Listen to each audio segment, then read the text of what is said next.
从2021年逐渐下降的这一个失业率，自从川普他就任之后，慢慢的又开始上升。可是我们如果好奇一下，之前为什么这么高啊？之前因为也是川普担任总统啊。现在川普的民调崩盘，而且有航班大乱的一个景象。今天我们也会特别来关心政府官们进入到超过40天是最长的一次。川普这个时候喊话要开门哦，并且撒$2000一个人，希望来救选票，能够救得起来吗？另外一头要来关心的是感恩节即将到来了，但是美国的通膨越来越严重，牛肉价格至今已经这一年飙涨了13%。感恩节，许多人说买不起东西啊，会不会成为灾难节呢？今天就会就这些议题来一起做关心。今天开场3个火线话题，我们会带观众朋友来看到是确实在这次的选举当中，民主党连下40%哦。另外，川普的民调崩盘，所以他在这个时候喊了说要开门，并且撒每一个人发放，预估呢可以达到$2000的红包，能够换回选票吗？政府关门进入40天之后，现在造成的就是航班大乱，每一天预估6-7千航班都会受到影响。美国的经济1周损失金额大约落在$150亿。现在大家在看说感恩节又即将到来，会有哪一些冲击？美国人在感恩节还能够心存感恩吗？好，第3个问题，现在川普不断的吹嘘说呢，美国的物价一直在下跌，但是这个政绩是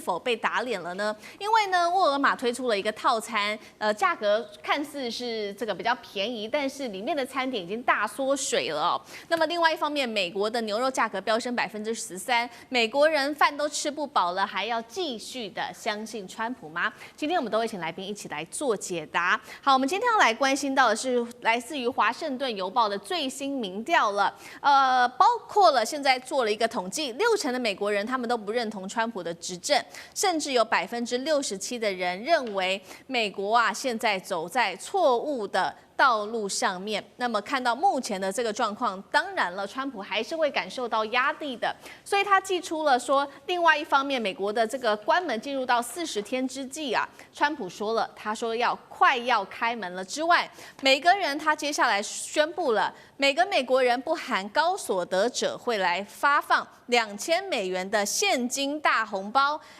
其实还不少，一个人可以拿到换算新台币大概是6万块钱。好，不过呢，这一些有关于政府关门的事情，都是比较政治上面的事情。对于美国人来说，最直接冲击的就是他们的生活了，还有接下来的感恩节要到来。就怕航班大乱因为呢，政府关门40天，导致航班人手缩短至少达到1成以上。FAA 做了一个统计，光是在这个月的7号、8号单日就有超过6-7千的航班延误，那么上千架的航班因此取消了。现在担心的是11月的中下旬就是感恩节了，民众要疯狂的这个坐飞机返家，会不会这个返乡潮变成灾难呢？运输部长在这个时候也出来警告了，赶快开工吧，再不开工的话，恐怕这个航班要再大砍20%那么另外一方面，我们也要来看到来自于《富爸爸穷爸爸》的这位作者，他也语带沉重的说呢，如果在这个时候感恩节的时候，美国的民众被解雇，那才是真正痛苦的开始，并且他也说了，11月份初估已经有15.3万的劳工被裁员了。那么现在根据初步的统计，政府关门光是1周经济损失就高达了$150亿，重挫美国的经济是否走向失序呢？那么政府关门40天了，最惨感恩节会不会即将到来？舰长怎么看？上一个礼拜川普总统他已经公开的承认，也就是有关于这个对等关税的部分了。他当初都说是进口的进口的国家付钱，他现在慢慢的承认说，其实美国人也会付一点点。那这可不是一点点，这是非常多。而且我刚刚那个主持人特别提到了这个川普他的一个有关于华盛顿邮报的调查的部分了。如果我们不看那个共和党，也不看那个民主党的话，我们就看独立选民，我们就会发现一件事情，其实对于杂货来讲，他们认为已经涨了73%，对于公共开支来讲涨了64%，那对于医疗的部分涨了47%，那如果说对于油价的部分涨了33%哦，那如果是这个样子的话，我们来看一下真正的这整个的一个曲线，尤其是公共开支的部分，那在过去1年之中涨了将近12%。那其实我们看到这样的涨价哦，那也就是对于美国国内其实我们来讲应该是苦不堪言了。那除了涨价之外，如果工作能够继续维持，那也就算了。可是工作还不一定能维持，为什么？因为我们看到这个就是失业率来讲，它是慢慢攀升的。那其实如果我们仔细的看哦，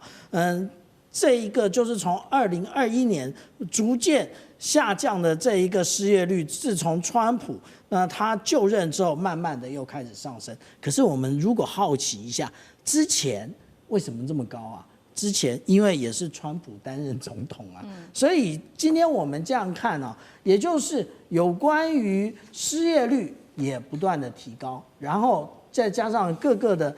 通膨的现象已经产生了哦。那接下来我们看到川普他因为他个人的一个政治需要，他就开始当然他也有其他的有关于联邦支出水平啊，或者是撤销对外援助以及医疗保险补贴的部分，所以才造成这一次的关门。造成这一次的关门的影响到底有多严重啊？我们来看看灾区啊，也就是前10名到底是哪些地方。那我们来看第一个，也就是环保署。环保署其实呢，我们可以看到它这里说，进行这一个无薪假的部分，其实89%啊。那如果说我们来讲到，对于国防部来讲的话，这里指的国防部其实是这个文职人员啊，那它也高达了45%。我们可以想象说，这么多人都已经开始休无薪假，那其实还有另外一份报告，也就是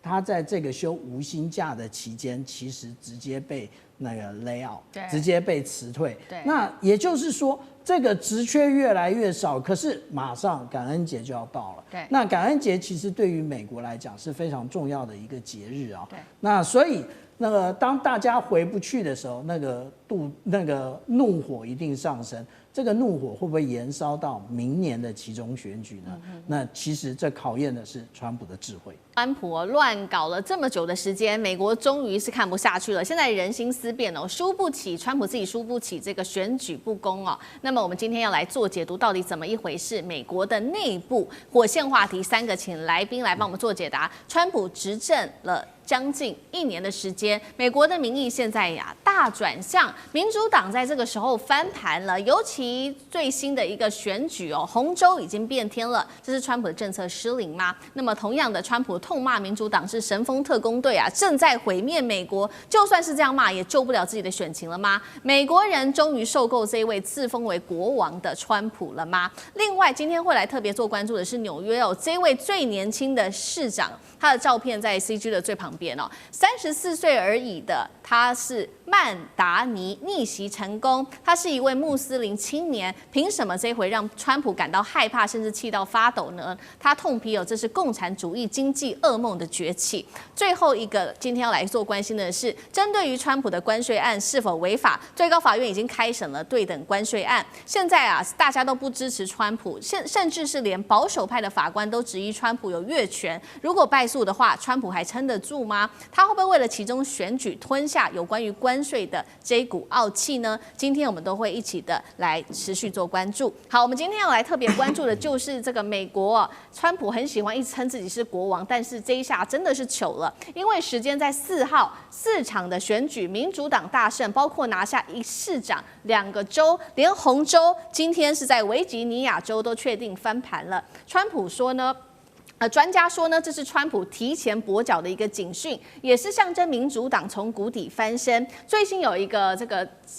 美国智库做了一个为什么民主党翻身的一个重要关键，包括美国经济一团乱，让民意转向之外，还有就是53%的美国人倾向和中国合作，而这样子的一个机会，正好是民主党正在打的。面对这样的败局，川普可气炸了，于是呢，他就在他的社群上面发文哦，他说什么呢？他说他不检讨自己，他大喊要修正选举改革法案、选民身份识别法案，并且取消邮寄选票，还说自己不在选票上面以及破纪录的政府关门达到36天，都是共和党败选的重要原因。CNN 这样做了一个分析，他说民主党大胜也代表民众对于川普执政的不满，未来美国的分裂，他很忧心哦，堪比内战。节目一开始来请教委员怎么看了？这是川普上任后第一次的选举，民主党全面大胜，最大原因会是川普本人吗？他自夸创造了投资，还拿了这些关税，让中国还重启不管是大豆的采购、农产品，为何选民至今仍不愿意买单？委员怎么看？哇，选举的规律有时候不完全跟这些外在环境有关系啊。我觉得媒体有点的夸大，但是当然对共和党来讲，他满怀希望，有很多的挫折。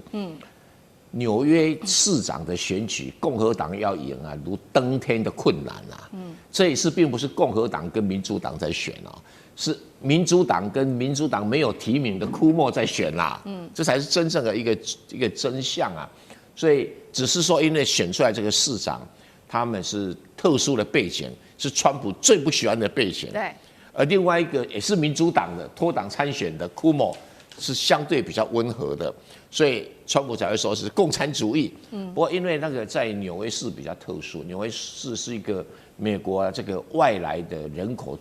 最多的地方之一，什么印度人啊，什么那个犹太人啊。反正那个 Anglo-Saxon 很多节目都喜欢讲昂萨，纽约市几乎没有昂萨哦，这个是一个很特殊的地方，所以纽约市基本上都是民主党在执政的多哈，也是最容易选上黑人、犹太人、印度人当市长的地方哦，这是一个纽约市的特性，所以你纽约市输了就是一个立场的，因为以前人选的不会跟他挑战这什么福利法案啊等等啊，这个人会，对，所以我觉得川普未来就会冻结或者删除掉给纽约市的补助，大家自己再斗一斗吧。美国一天不斗皮会痒嘛。那再来 Virginia， 大家说是红州，不对，它是摇摆州。它摇摆，标准摇摆州，一下子共和党，一下子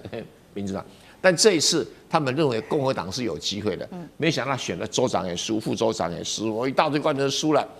这个就是真的输了啊。照道理，你光一个州长，其他的有时候会平衡，各一半一半。他不是，因为每一次选举是好几个嘛，什么州检察长一大堆的，这是共和党全输。那这个样子啊，就跟川普有关系了。那纽泽西输没什么意外，纽泽西本来是民主党的天下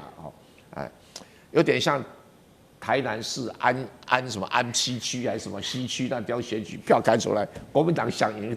如登天的困难。跟台北市的文山区，民进党想赢是登天的困难，一样的道理选民结果决定了，所以没有想象中民主党那个什么大赢那有没有赢的川普？当然有啊，联邦政府关门啊，他又说不清楚到底该归谁啊，他现在想要推给这个民主党的那个非法移民的健保的关系。可是都已经被掩盖在其他议题里面啦，而且非法移民对这几个州是没有什么太大感觉非法移民反而是在其他州影响比较大那没关系啊，他最重要就是他关税打得乱七八糟他的非法移民看起来也是可能也会兵败如山倒这两个是川普选上总统最重要的理由那他答应选民，我只要弄了关税，所有产业都会回美国了，就只有一个台积电，其他没了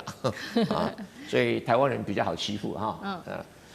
那你其他的也不是因为曼达里的背景什么东西啦都不跟这些都没有关系，主要的是一招，他说房租不准涨价，纽约市自有房子的非常少，大部分都是租房子的，可是你冻结了以后，接下来房东不再盖房子，不再出租，那也是一个很大的问题。是，好，那我们持续关心这位被川普现在视为眼中钉的，刚刚我们提到的，纽约的最新的这个准市长，他是最年轻的一个纽约市长哦，他叫曼达尼，34岁。川普在选前就已经非常的关注他，公开呼吁说不要投给他，如果你投给他的话，我就会撤回数十亿美元的补助。那他的背景哦，我们稍微来看一下，非洲的乌干达裔，那么父母都是印度裔学者，7岁他就移民到美国了，太太是叙利亚籍，信仰伊斯兰教，那么他的立场也是跟川普完全是不一样的，他是极左派，他说要主张向富人征税啊，冻结，刚刚委员帮我们提到冻结房租，这是纽约人很在意的，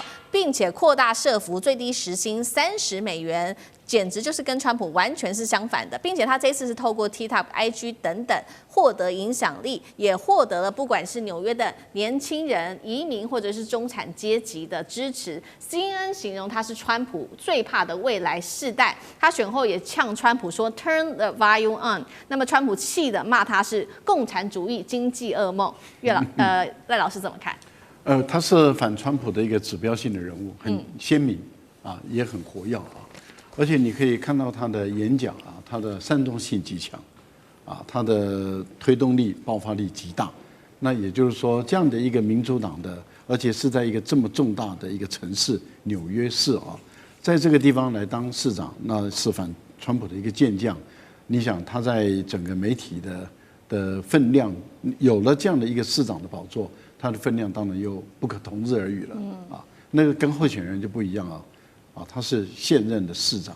然后他每天来挑战你这个川普，而他在民主党内，因为他的身份，他不可能选总统嘛，除非他们在修改宪法啊，说不用在美国出生的可以选总统，那马斯克也有机会了啊。但只要没有修改宪法，他是不能选总统的。那这样的一位不能选总统的纽约市的市长，他每天如果叫板川普，而且他的攻击力道很强的话，这个对川普来讲不是一件舒服的一件事情啊。我个人是认为是这样子的，因为纽约市确实是比较特殊的一个城市，纽约是不能代表美国，啊，其实就好像巴黎不能代表法国一样，因为他们是一个多元的、容纳力强的、创新的、前卫的啊，引领很多，它不只是引领美国，它是引领世界这个新思潮的一个重要的一个城市。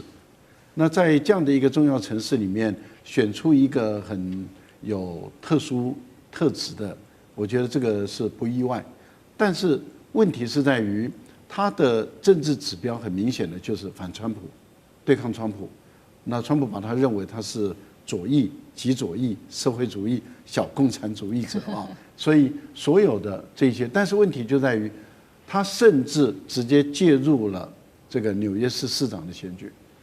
他说共和党的不要投给他，免得浪费选票。你把票给这个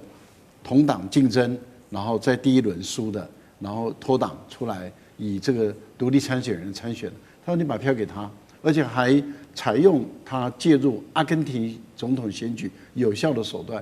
威胁纽约人，如果你把票给这个曼达尼的话，你将拿不到我们数亿美元的补贴等等的。但是威胁无效，这代表什么？代表纽约人对于川普的政策基本上是反对的。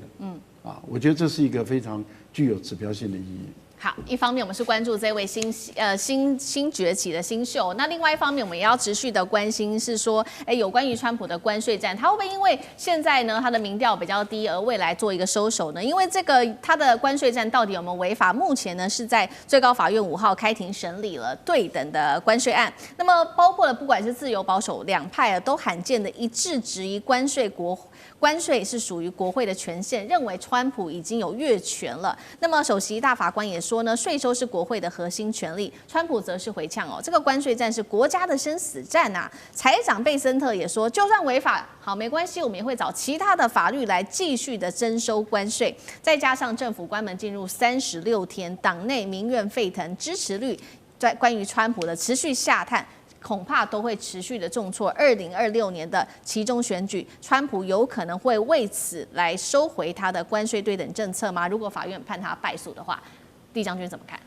我们都知道美国是司法、这个行政跟立法三权鼎立的一个国家。那关税来讲，合理来讲应该是属于国会的权责，但是这个美国在1977年的时候，为了说是让总统如果有特殊状况的话，让总统可以特别这个行使的特别法案哈，所以他通过一个法律叫做《国际紧急经济权利法》，授给总统有这个权利来这个实施所谓的对等关税哈。但是没想到川普滥用这个权利。那试问一下，他在4月1号所谓发布这个对等关税的时候，那时候国际有没有到达紧急状况？我认为根本就是没有嘛。我相信全美国的老百姓也不认为在现在这个状况之下，美国是处于一个紧急的状态，所以很明显的他是滥权违法哈。可是按照川普的个性来讲的话，就算是这个全国都反对，就算是法院判决之后他败诉之后，我相信依照川普的个性，因为这个贝森特也已经讲了，他会援引其他的法案继续来实施他的对等关税哈。对。但是原来他的初衷是这个希望借着这个关税将全世界所有的制造业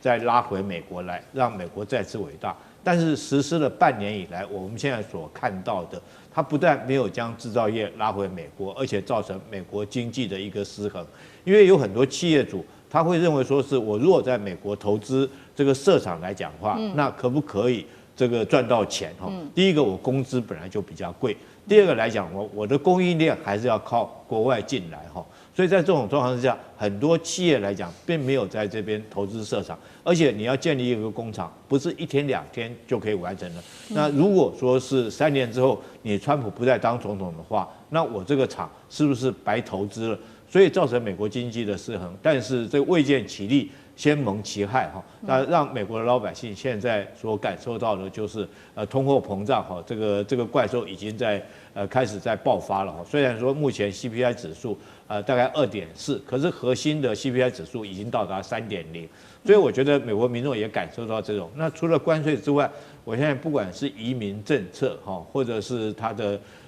作为国际之间的那种外交处境来讲的话，都让美国老百姓不能接受，这也就是为什么在这次选举他会大败的原因。美国现在内部保费暴涨了6倍，被评为说是美国现在穷人都病不起，命都没了。尤其另外来看到在就业市场方面，110万人被裁员，年轻人现在不断的对川普来做怒吼。我们来看到今天的火线话题3个，请来宾来帮我们做解答。保费现在暴涨，在美国内部达到了6倍，美国人连生病都病不起啊！平价医疗补贴现在喊停，结果川普说他要来持续削减补助，恐怕会有2200万人的保费都会翻倍，甚至好几倍的暴涨。中产阶级跟穷人这一次受害最深。第二件事情，我们要来看到川普现在砍了药价，掀起的医疗震撼弹，包括了药厂高层吓晕吓晕之后，我们来看到这些，接下来的是全民来做买单吗？因为药价从1350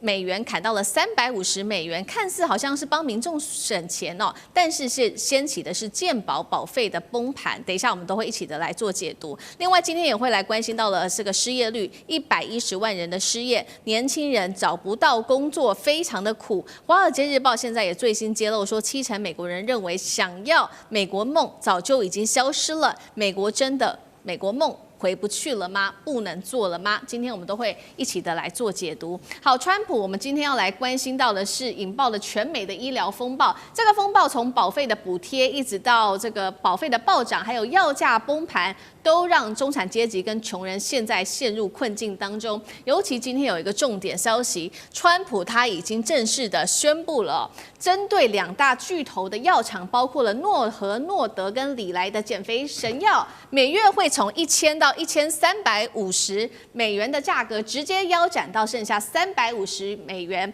药价只剩1/3。药厂高层这位是高登，听到消息当场昏倒。来看一下现场画面。For nearly 150 years, my company, Eli Lilly, has been investing in America. We've been advancing science and creating high-value jobs. But today, Oh, are you okay? Gordon, you okay?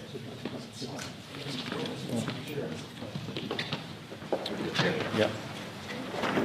好，川普的这个政策不只是药厂的高层会昏倒，老百姓恐怕也要昏倒了。刚刚讲了整个健保体系虽然药价好像看起来变低了，但是造成的是健保体系有崩盘的一个一个现象出现，尤其现在是平价医疗，它的这个补贴到期了，川普坚持要削减。今年呢，我们来看到全美保费啊，平均2200万人都会受到影响，翻倍暴涨。那么平均保费是大涨了114%哦。那么可以看到，伊利诺州涨幅78%，某一些郡县涨幅甚至高达超过了450几耶。两个真实的案例，今天要带观众朋友来看到。第一个真实的案例就是有一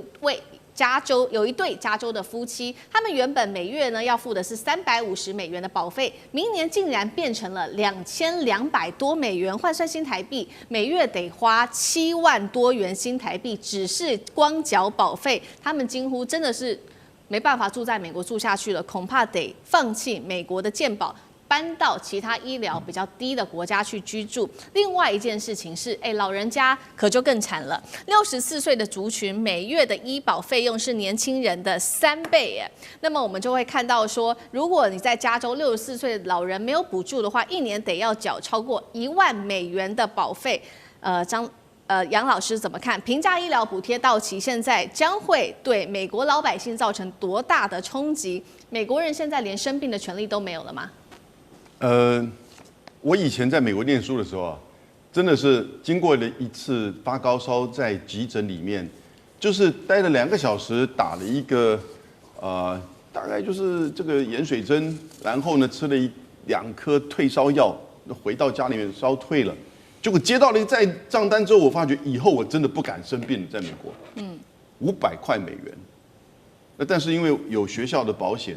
所以呢，我最后付了将近150块到200块之间。那这个是学生保险里面大概涵盖，那个时候我记得很清楚，这个是30年前呢，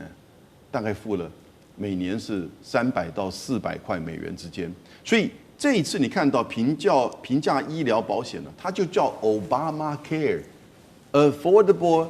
这个 Act 哦，所以 Affordable Care Act。那 affordable 就是可以负担平价，它其实就是针对低收入户，还有部分的自雇一些营业商，哦，他没有办法去负担过高的这些美国各个不同的保险公司的那种大的 package 大的这个选项，所以呢，他就加入到这个里面，负担的是比较低。你看刚才你提的2个人的案子，他1个月大概是1万块台币。那可是现在变成7万块台币。对，在台湾如果是2个人的话，大概1个月付不到5000块，所以以美国而言都算是我们的1倍。但你不要忘记哦，在台湾的全民健保是大部分都包含哦，可是它这个 Obamacare 是只有很少数，比如说牙医就没有，比如说很多的通通都没有补助的，那你住院根本没有，所以基本的看感冒而已。讲句实在话，而他要付1万，现在变成7万。为什么呢？共和党他是主张他是认为说这个平价医疗从7年前到现在已经造成严重的政府支出的膨胀，保费补助过于昂贵，医疗环境扭曲，补助推高了保险费用，而且干扰市场价格机制。换言之，也就是医疗机构跟药商就赚不够了啦。对。然后呢，政府要去补助。因为医疗机构，你知道美国的医疗的环境的那种医疗机构跟药商啊，跟医药的这些设备，然后还有整个这个机构，那是非常昂贵的。那所以你要知道，美国在大学毕业的时候才能去念4年，那个是很难考，而且这个学费非常贵，不管你什么公立私立的。他们进入之后，这整个环境给予他们非常多的这些资源。但是，一般的老百姓，就像我们台湾的这种全民健保是做不到，所以你现在像比较多的这个非洲裔或者拉丁美洲裔其实就在这个 Obamacare 里面受到照顾。但对共和党而言，第一个他们不是选民，第二个这个花了好多政府的钱，第三个让他们主要的金主，就刚才倒下来的那个他才需要这个 Obamacare， 倒下来那些药商跟就是医疗机构，他们赚不够，所以这是一个政治问题，这也是个等于是金权分配的问题。但是最倒霉的就是这些在低层的美国的低收入户。所以真的美国的低收入户现在碰到什么问题呢？就这个川普的大而美法案，再加上这次这个政府关门了，他就趁机就开始把它删减，食物券也没了，现在 Obamacare 也没了。我觉得其实他们真的在美国生活非常辛苦。是美国的老百姓现在越来越辛苦之外，刚刚看到这位昏倒的是诺和诺德的这个高层哦，许多的药厂在看到这个现象，他昏倒的事情出来之后，他们就痛批说，那接下来谁敢花很大的钱来研发药呢？因为之后可能会面临到美国政府突然间砍你的药价。张将军又怎么看？我认为这个重权式的高额保费啊，会真的压垮这些中产阶级。我们台湾这些全民健保，你要知道，大部分都是你自费的不多，你只要交了挂号费啊，然后拿一些都是政府在帮你补贴，你真正要交的钱没多少。你每次去结账的时候，哎呦，怎么这么点点啊？对，他其实政府帮你补助2000块，你只交的不到200，都是政府帮你吃掉买的。美国不一样，美国你自付额还很高嘞。刚才杨教授有讲，是这个样。那我认为3个因素，第一个，美国的贫富差距还在扩大。美国50%的人哈，富有的50%哦，拿了美国97.5%，下面的50%只拿了美国所有的财产的2.5%，50%下面一半，怎么去撑啊？他们怎么活得下去呀？根本没有钱。美国是2极化越来越严重，有钱人越有钱，呼风唤雨，那个整个是黄金，穷的人怎么办？所以这个贫富差距啊，会压成他们中产阶级、白领阶级跟蓝领阶级都受影响。第二个，美国储蓄率低，储蓄低，你荷包就是比较薄，你这个忍受度就很差。我虽然穷，但是我储蓄很多，我有钱，我有存钱，我收入少没有关系，但我有存钱。美国现在存续率只有4.6%，在我们讲的2020年啊，它的储蓄率是32%哦，现在的储蓄率是4.6%而已。你这没有钱了嘛？月光族啊，你还要付健保啊，那么大的健保费。健保费完毕之后，你还有自付额，你怎么办？我认为储蓄率让他们的忍受度更差，储蓄率太低。第3个，我认为因为关税战的影响，美国现在有4000万人是领实物券，你看他领个实物券还多少钱去交保费？想一想，因为这些领实物券的，而且现在美国国债上个月破38兆，对，美国就没有钱去补助这些健保了嘛？那你是不是羊毛出在羊身上？政府能够补助的能力已经有限了，因为国债太重了，所以你经过这3个因素，储蓄率低加上贫富差距太大，所以我认为这中产阶级、蓝领阶级跟白领阶级都会受不了。好，刚刚我们看到的是中产阶级、白领、蓝领受到重挫。那另外一方面，包括在就业市场也受到了很严峻的挑战，尤其现在年轻人啊越来越辛苦了。我们要来看到这个是真实的数据，10月份美国的企业裁员人数现在正式统计出来，达到了15.3万人，月增幅竟然高达183%呐，年增幅175%，创下2003年以来最高的纪录。光是今年企业裁员人数已经超过了110万人，是疫情后竟然超过了这个疫情之后是最惨的一年。那年轻人呢？我们看到应届大学的毕业生，他们的失业率6.5%，更是创下了10年的新高。这一位也是真实案例，我们今天都会挑许多的真实案例出来哦。24岁的阿奈斯，大学毕业2年多，他一直不断的在投履历哦，各种工作他都愿意做，市场行销、社群媒体、影视制作等等。但是啊，更不要说有工作机会了，连面试的机会都没有。他现在只能继续打零工，住在父母的房子。那他的父母也感到非常的沮丧哦，说我们对于这件事情感到非常沮丧，似乎已经接近了愤怒的等级。华尔街日报最新的民调也出炉了，近70%美国人认为，所谓一直大家在谈的美国梦早就不存在了，或许从未存在过。年轻人现在找不到工作，要付高房租，还要付这个越来越高的保费，就算再努力也翻身不了了吗？厉将军怎么看？我想再讲一下哈，刚刚这个执行长昏倒的事情，大家会不会觉得奇怪？堂堂一个美国大总统，就去管减肥药，要减肥药降价哈？会不会你如果说以美国总统来讲，你应该大的政策嘛，你怎么管那个减肥药？对。那我觉得其实后面所代表的含义其实是很深的哈。这个你知道，人的肥胖往往会带来很多的这个所谓的疾病哈，包括心血管的疾病哈，新陈代谢的疾病紧接着而产生。大家还记不记得上次赫格塞斯他国防部长哈召集全球的美国将领回来谈的事情是什么？是叫美军要减肥。如果从这2件事情大家连在一起看，会觉得说是美国真的胖子很多。那如果说美国胖子很多的话，我觉得代表2个含义。第一个就是他们的健保负担会很重，为什么？因为人越胖的话，可能疾病这个后续来讲会有很多的这种身体代谢啊，或者引起的心血管疾病哈，代表美国。第二个来讲的话，代表美国生活不是很愉快啊。你知道，有时候肥胖在美国来讲，肥胖指数跟贫穷指数是成等比例的，因为越穷地方的人，他为了能够满足他的基本的这种热量来讲的话，他会去吃很多的垃圾食物啊。所以美国你去看，他披萨啦，或者是说汉堡啦，包括到这个川普本人都很喜欢吃汉堡。所以我觉得从这个事情来讲的话，代表美国自己除了说有失业问题外，美国人的健康也出了很大问题。那以前所谓的美国梦是指什么？其实不是指老年人，是指年轻人。因为美国是年轻人的天堂，但是大家忘了后面那句话：美国是老年人的坟场。你到美国去，你就知道，当然年轻人他们很容易找到工作哈，利润都很好，所以他们都有一个小洋房，有前院有后院，还要每天雇人来割草干什么的，很容易找到工作。但是老了以后，因为小孩都不在身边，他们就会被迫搬到所谓的老人公寓，甚至于到最后进疗养院哈，进养老院。大概美国人的一生都是这样走的。可是现在反过来了，现在来讲的话，我觉得如果美国失业率这么高的话，已经不但是老年人的坟场，甚至于你对年轻人来讲，也不见得是天堂了。是，你看现在失业率有多严重？是，我觉得第一个是美国来讲的话，失业率居高不下哈，这个可能跟这最近美国川普关税的政策有关系，然后他很多的企业都已经外移，还有跟他资本主义有关哈，因为他大部分来讲都集中在这个有钱的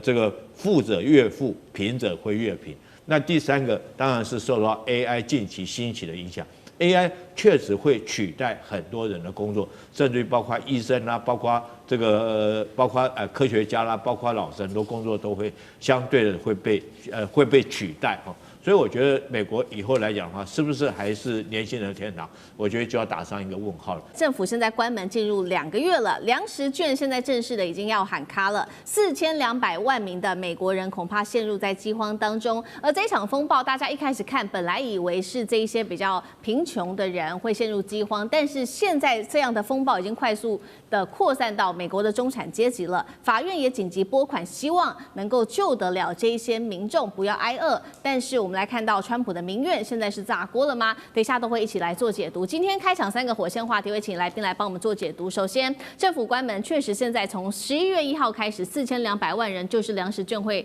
暂停发放了。法院很着急哦，这时候临时拨款，希望能够来做救急，但是真的能止血吗？还是我们要来关心的是美国的财政体系正式迈向全面崩溃呢？第二件事情是刚刚提到的，不只是底层人挨饿哦，风暴已经蔓延到中产阶级了。美国社会走向阶级断裂跟中产阶级消失的临界点吗？第三个事情是，确实很多人挨饿，但是前1%的富人现在撑起了全美1半以上的消费能力，但是上千万人陷入在饥荒当中，美国繁华神话会不会破灭呢？今天都会一起的来做解读。赶快来看到这个是最新消息，政府关门引爆的粮食上面的危机。原本联邦政府补助的这个叫做营养补充的援助计划，但是从11月1号开始就正式的停发了。现在确实4200万人瞬间就没有口粮可以吃了。那么政府过去呢会补助这一些人，每月发放的这个成本金额大概是落在90亿美元，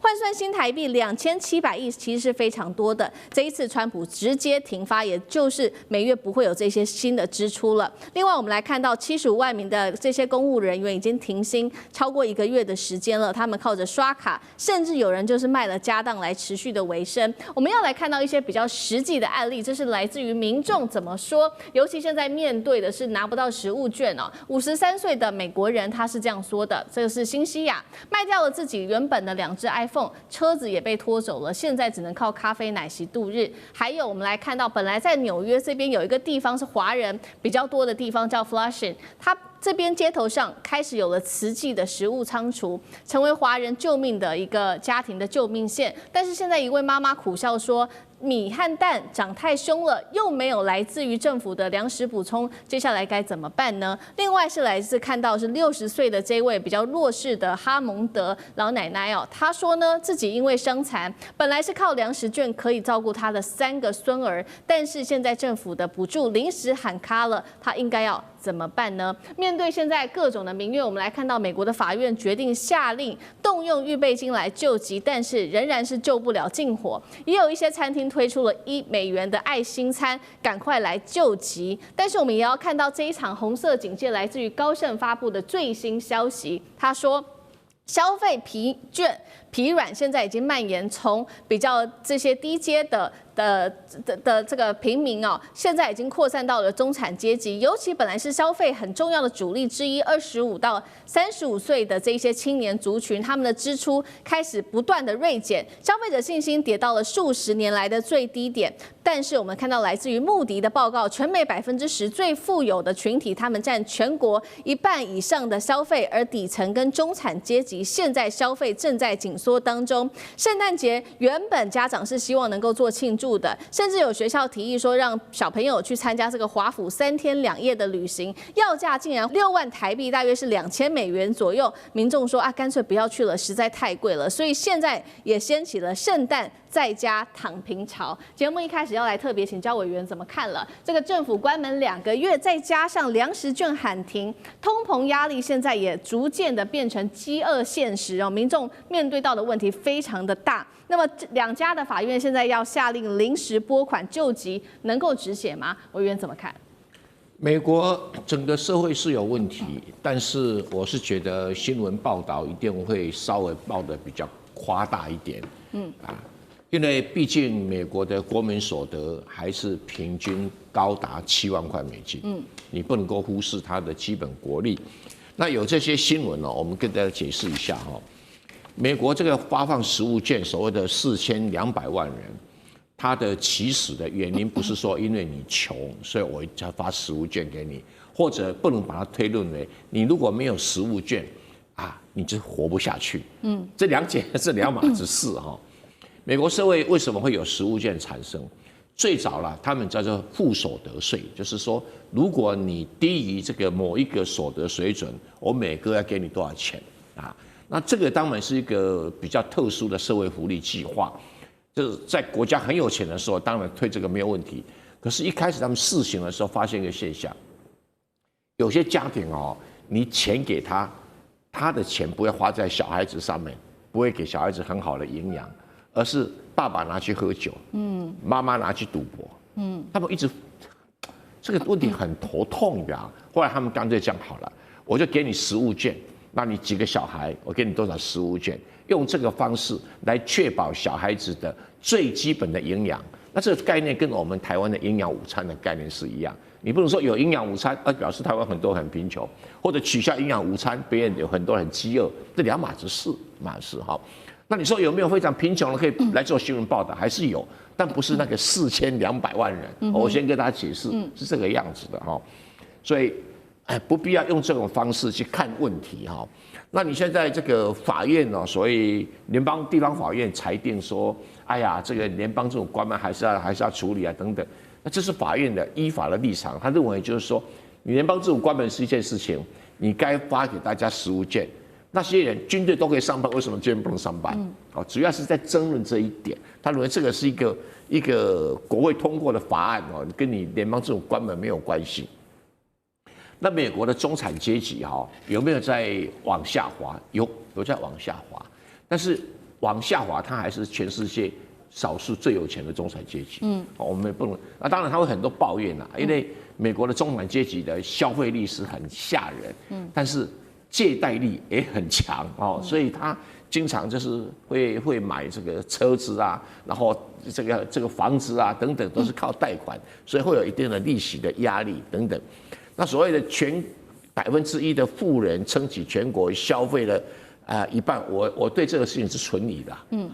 因为1%的富人呢，他的总 GDP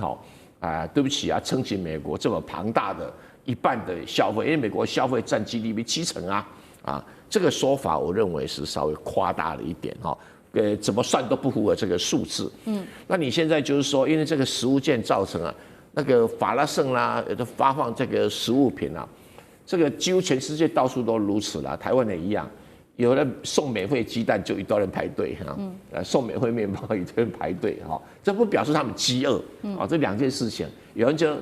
这很热闹啊，这个慈善啊等等啊，我们来参加一下，也会有啊。那这个当然你跟说有一些比较特殊的这些低收入家庭，当然会有啊，哈。比如说他这个田纳西州等等，但注意到美国有个特色，就是贫穷家庭的救济活动不是联邦政府的事，是州政府的事啊。所以田纳西州它如果有联邦的食物券，这是联邦给的福利，不是州政府。州政府还有另外一套福利，可能各州不一样。那可能因为伤残啊，所以他养这个可能还需要特别的补助。那刚好现在不发，联邦政府关门，不是不给你，就是关门啊，所以领不到。那就会有一些这个抱怨啊等等，这也是川普啊，民调会下滑，但川普现在推给那是民主党的事，不是我的事哦，那这个就吵没完了。是好，那这场风暴我们看到，其实刚刚说的持续蔓延到这个中产阶级，本来应该是很重要的消费主力，这对于美国来说，接下来的影响，小舰长又怎么看？我谈一个国家哦，那个国家的识字率排名全球第7，数学能力排名第27，然后科学排名在第22名啊。那但是呢，它还有3个现象。第一个，监狱服刑的人数占总人口的比例全球最高。第二个，成年人相信天使存在的人数也是最多的。第三个，消费就是最多的预算在国防开支上面，这是哪一个国家？这个就是美国。我们很难想象美国是这样。我们认为的美国是最近1个月，道琼工业指数涨了804点，然后纳斯达克涨了944点。这个也就是刚刚主持人一开始就告诉我们的。其实我们一直认为美国还是 M 型社会，其实美国已经不是了，美国是 L 型社会，也就是只有很有钱的那一群人，那他占了无论是收入或者是消费，那其他的通通一起躺平。那这一个 L， 而且这个 L 还长尾啊，这 L 的人数非常多，所以我们讲说啊，我刚刚讲的数据还不是最新的，也就是刚刚讲到说有关于识字率啊、数学或者是科学的排名，这个是2012年美国有一部很有名的叫做《新闻急先锋》。这一部那个美剧，它一开始它就是这样讲。时过13年了，美国的状况有变得更好吗？没有。为什么？因为美国奉行了精英主义，他们一直都认为，反正精英是无法世袭的，都是要靠着自己打拼出来。真的是这样吗？我们看看当初讲哈佛，当初讲斯坦福，到底有多少学校的学生因为爸爸妈妈捐了很多钱，他可以进到这些学校去，而且还可以顺利毕业。这个也就是我们想一想啊，说大家以前认为就是僵固的 American Dream， 那美国梦真的是精英的所组成的吗？不是，而且偏偏是这个状态啊，反而是大家要付出这个不平等的代价。这个就是我们讲到之前的诺贝尔经济学奖，史蒂格里斯他特别讲到这件事情，这个也就是会滋养了极端主义。我们现在就看到美国的社会已经变成如此。刚刚小舰长帮我们特别提到美国的 L 型社会，也请老师来带我们看，现在是不是呈现一个两极化？杨老师。美国人均 GDP 是85000美元哈，但是它没有什么最低薪资了。它因为我们台湾是算月薪嘛，美国人不是这样，美国人算以打工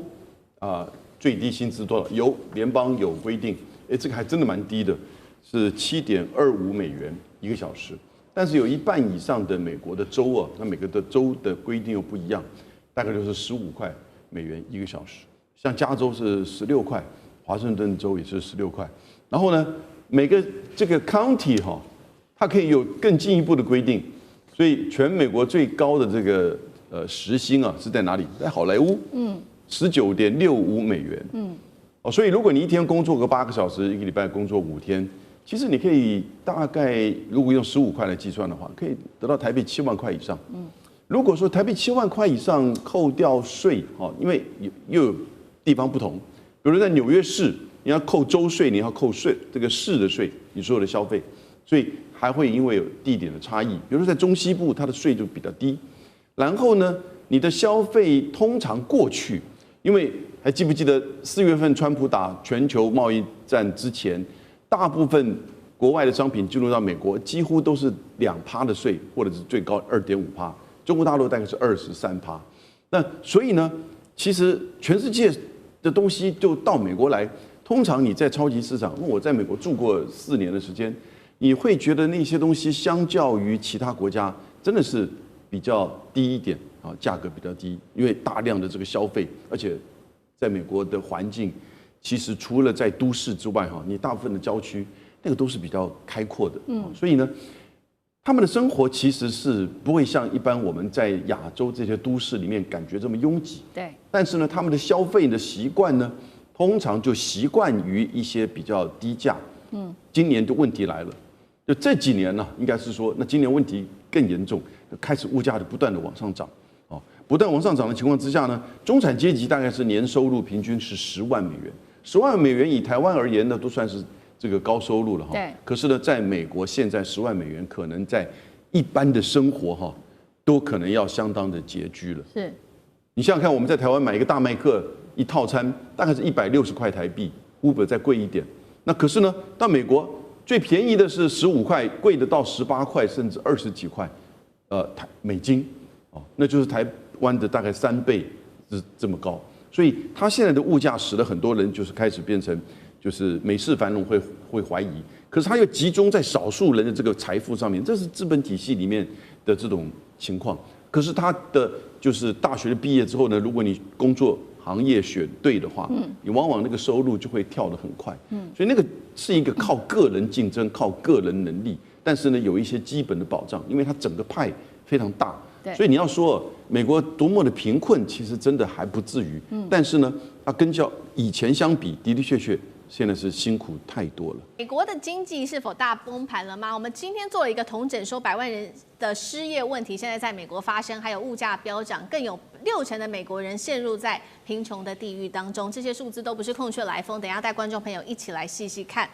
美国这个号称世界上最富有的国家，现在是否自己拆掉自己的金字塔？因为有一个最新的数据做了揭露，现在60%美国人陷入在经济地狱里面，他们靠政府补贴，也靠信用卡的卡债过活，连基本的开销，尤其现在碰到高通膨的问题，都快要撑不住了。先来看到几个数字，来自于这些专家说的。桥水基金创办人，我们先来看，他说美国的经济现在依赖的就是这一些1%的高生产力族群，而底层有60%的劳动者都逐渐的被边缘化了。现在对于美国来说，形成非常强大的经济弱势阶级，而60%的美国人他这样说，有阅读能力只有相当于小学6年级或者是更低，造成美国现在内部生产力停滞跟社会阶级的划分越来越明显了。来自于人力机构也做了一个分析，他说到今年的9月份为止，美国企业已经宣布裁员94万多人了，而从2020年疫情爆发以来，科技业裁员的现象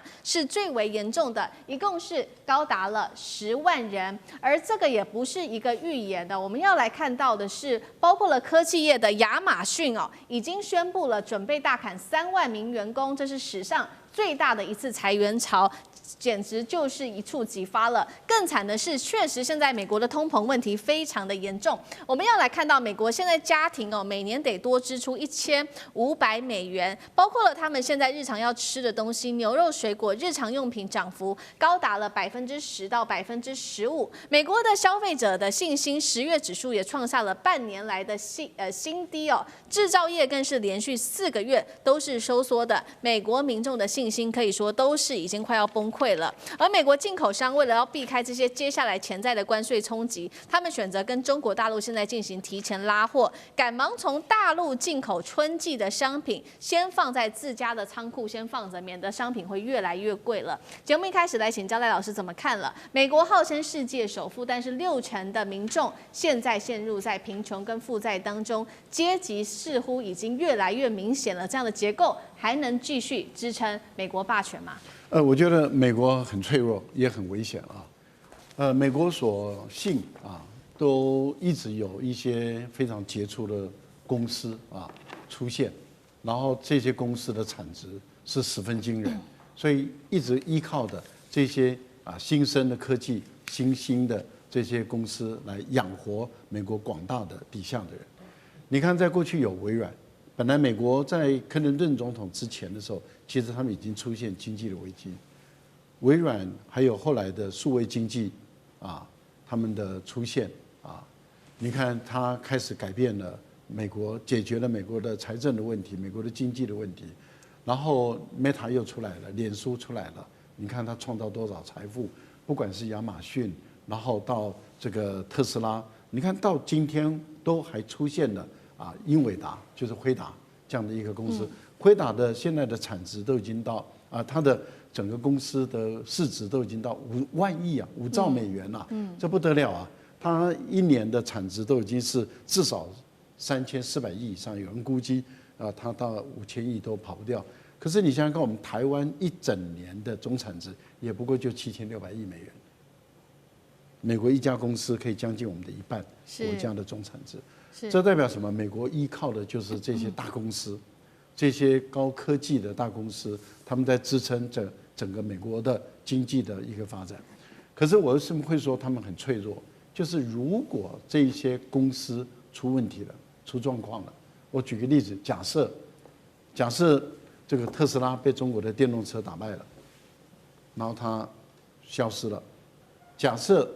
苹果在中国大陆卖不动了，或者是苹果被中国大陆的手机都打败了，然后它消失了。假设我都用假设了。对。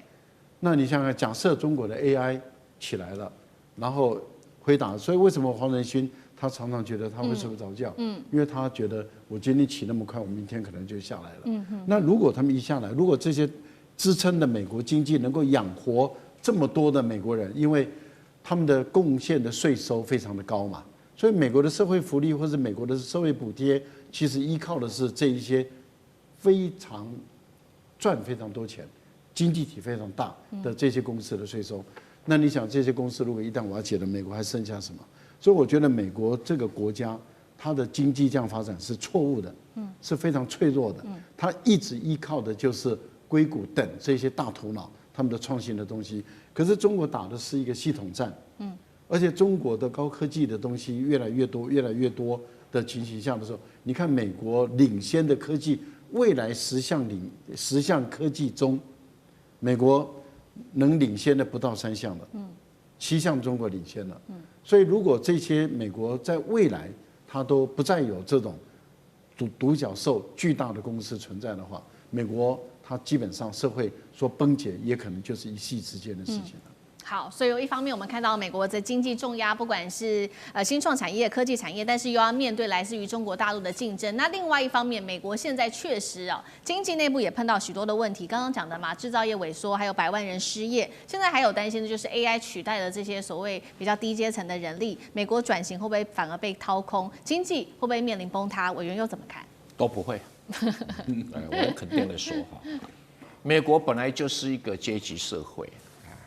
美国是一个认为强者应该享受的一个社会，所以他们对于弱者不会有太高的同情。在教育上你可以看得出来，美国是一个全世界有大学教育人口比重数一数二，大概有劳动人口50%以上受过大学教育，这个比例在中国只有18.5%。可是你如果看到50% 以上受这个大学教育的，对不起那个其中念那个理工科的、技术科目的50% 里面竟然不到5%都是念一些什么服务哩哩扣扣的那中国又不太一样，这18.5大学毕业里面有将近一半的6%比美国还多人念理工科的这是第一个很有特色的一个比较。第二个啦，美国有全世界最好的大学。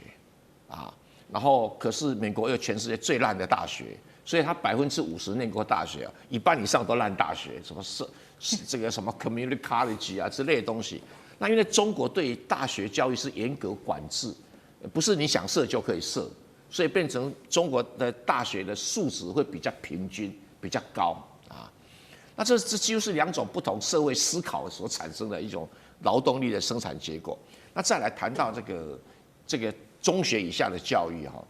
中国你可以说它强迫教育、义务教育，公民接受教育是公民自己的义务，要把书念好。所以这么一强迫结果啊，即使中国只有小学毕业生，他的算术跟代数的水准远远高于美国中学生。那美国采取一种比较放任的教育啊，那跟东方某小岛很接近哈，你那个不及格也可以毕业哈，就是